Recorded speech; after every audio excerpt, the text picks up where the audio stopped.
Do you want to talk a little bit about that? Yeah, we actually teach that. We call it a strategic alliance. Hmm. So I'll give you an example.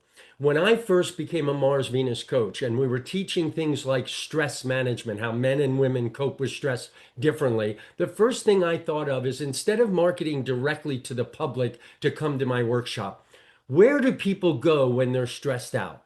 I thought, okay, I like to go to the gym. I can work out my frustration. My wife likes to go to Pilates. My daughter goes to yoga. And then I remembered, I used to take her in high school to a yoga studio right down the street here.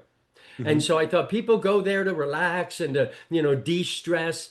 What if I call them and say, what if I do a workshop for your clients in your yoga studio?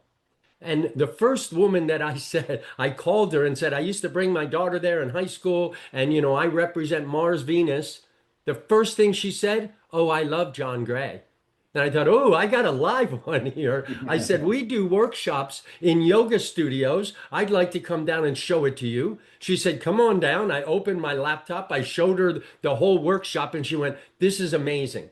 I printed out 50 flyers, put them on her counter. So every person that took a yoga class saw the flyer, picked it up. We put a little sign up sheet. And a week later, I went back and there were 17 people in the workshop. Did that same workshop in that same yoga studio every single month for an entire year. That's And called a how? strategic alliance. And it works so great because the studio was Yeah. inviting the people, not me.